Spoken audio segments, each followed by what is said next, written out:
할렐루야, 좋은 아침입니다.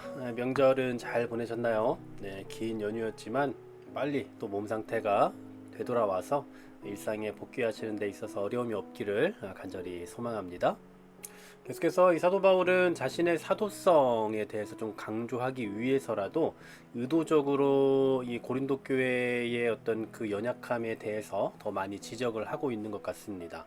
고린도 교회는 하나님의 어떤 기준을 갖지 못하고 있었고요. 그리고 철저히 세상적인 관점, 그러니까 세속적인 관점이겠죠. 외모로 사람을 판단하고 또 세상의 관점을 가지고 무언가를 바라보려고 하는 그런 형태의 교회였던 것 같습니다. 바로 이러한 그 교회를 향해서 사도 바울은 역설적으로 자신은 약한 사도이다. 그리고 또 고난을 받았다. 그런 이야기를 강조하고 있습니다. 그러니까 이 고린도 교회의 관점에서 놓고 보면, 세속적인 관점에서 놓고 보면 당연히 칭찬받을 만한 일이 아니죠. 대단한 일도 아닐 거고요. 그런데 오히려 역설적으로 바울은 그것을 자랑하고 있다라는 사실입니다. 먼저 16절 말씀 보시면요, 앞서 11장 1절에서 했던 말씀을 다시 한번 또 언급을 하는데요. 내가 다시 말하노니 누구든지 나를 어리석은 자로 여기지 말라. 만약 그러하더라도 내가 조금 자랑할 수 있도록 어리석은 자로 받으라. 말씀을 하고 있습니다.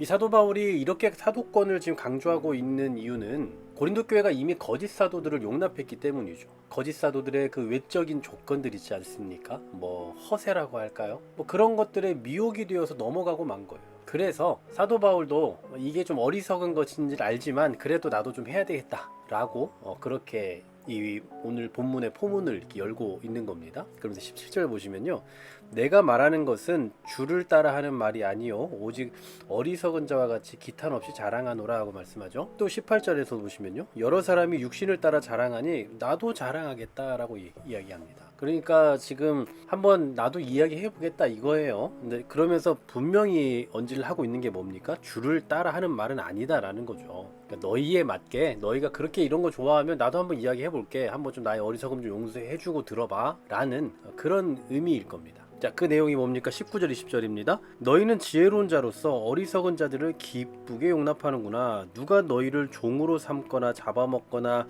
빼앗거나 스스로 높이거나 뺨을 칠지라도 너희가 용납을 하고 있구나 라고 말해요. 약간 빈정대는 듯한 그런 느낌이죠. 스스로 고린도 교회는 지혜롭다라고 말했지만 그러나 사실 결과적으로 어리석다라는 거죠. 왜냐하면 어리석은 자들을 용납했잖아요. 그들은 어떤 사람들입니까? 고린도 교회를 착취하려고 했던 사람들이에요. 빼앗으려고 하고요, 잡아먹으려고 하고요, 또 스스로 높이면서 뺨을 치는 그런 존재들입니다. 그런데도 그런 사람들을 용납한다? 야, 너희 대단하다. 이런 식의 빈정대는 말투라고 볼 수 있을 것 같습니다. 그러면서 실제로 사도 바울 자신이 그들에 비해서 외적인 부분에 있어서도 결코 뒤떨어지는 게 없다라는 것을 이제 밝혀주는 거예요. 자, 22절 보십시오. 그들이 히브리인이냐 나도 그러하며, 그들이 이스라엘이냐 나도 그러하며, 또 그들이 아브라함의 후손이냐 나도 그러하다라고 말하죠. 우리가 잘 알고 있는 것처럼 빌립보서 3장에 보면 사도 바울이 어떤 사람이었는지 그 출신에 대해서 밝혀주잖아요. 난지 8일 만에 할례를 받은 사람이었고요. 또 베냐민 지파 사람이고, 히브리인 중에 히브리인이고, 율법으로 치자면 바리새인이고. 그러니까 그 당시에 이 어떤 유대인의 기준으로 놓고 보면 결코 나무랄 데가 없는, 부족함이 하나도 없는 그런 사람이었다란 말이에요. 물론 그들과 다른 점이 있다면, 그러니까 똑같이 출신을 자랑할 수 있지만 다른 점이 있다면 사도 바울은 그런 것들을 내세우지 않고 오히려 배설물로 여기고 있다라는 거죠. 바울은 뭐 여기에서뿐만 아니라 앞으로도 이 12장에 가서도 어떤 자신의 어떤 외적인 부분들에 대해서 몇 가지를 이렇게 좀 자랑하듯 이야기를 합니다. 여기서는 뭐 어떤 출신이죠. 그러니까 히브리인이었다. 그 그리스도의 일꾼이다. 그리고 또 12장에 가면 그가 본 어떤 환상과 계시의 경험에 대해서도 이야기하고요. 또 표적과 기사와 능력을 행했다라는 그런 이야기도 하고 있잖아요. 그러니까 사도 바울은 외적으로 놓고 볼지라도 전혀 부족함이 없는 사람이었단 말입니다. 하지만 바울은 어땠다고요? 이런 것을 의존하지 않았다라는 거죠. 오히려 배설물로 여겼다고요. 그러나 거짓 사도들은 이런 외적인 것들만을 추구했어요. 그리고 이 고린도 교회도 역시나 이 외적인 것들에 따라서 이 거짓 사도들을 받아들였다라는 겁니다. 이게 바로 문제라는 거예요. 참 잘하고 있다라고 그렇게 빈정대듯 이야기할 수밖에 없는 상황이었던 겁니다. 여러분, 오늘날의 교회는 어떤지 한번 좀 생각해 보십시오. 뭐 믿고 싶지 않고 또 그러지 않기를 소망하고 있지만 상당수의 이 교회들의 모습 속에서 볼 수 있는 것들은 이런 외적인 화려함들인 것 같아요. 그러니까 바울은 그런 것들을 의존하지 않았지만 우리 시대는 이 바울과 반대되는 길을 가는 경우들을 참 많이 본다라는 거죠. 하나님은 외모로 사람을 취하지 않는다라고 그렇게 말하면서, 그렇게도 잘 알고 있으면서, 그런데 우리는 외모로 사람을 취해요. 교회가 사람을 가려받을 수는 없지만, 그렇지도 않겠지만, 그러나 정작 성도들은 그런 것들을 느낄 때도 얼마나 많습니까? 교회가 자랑해야 할 것, 성도로서 자랑해야 할 것이 무엇이고 성도로서 또 버려야 할 것이 무엇인가를 좀 명확히 할 수 있었으면 좋겠다라는 생각이 듭니다.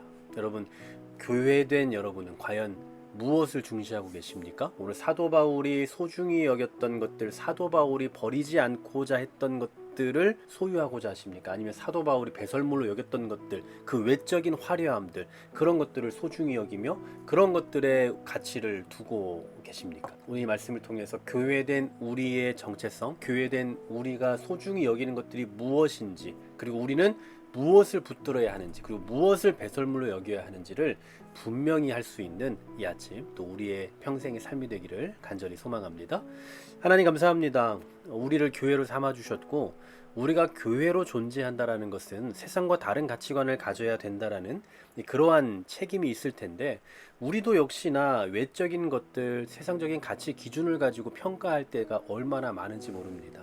교회된 우리들의 이러한 잘못된 시각을 내려놓을 줄 알게 하시고, 그런 과감한 포기를 통해 더 나은 가치를 소유하고 더 나은 가치를 위해 살아갈 수 있는 그런 지혜로운 우리 모두가 되게 하여 주시옵소서. 예수 그리스도의 이름으로 기도하옵나이다. 아멘.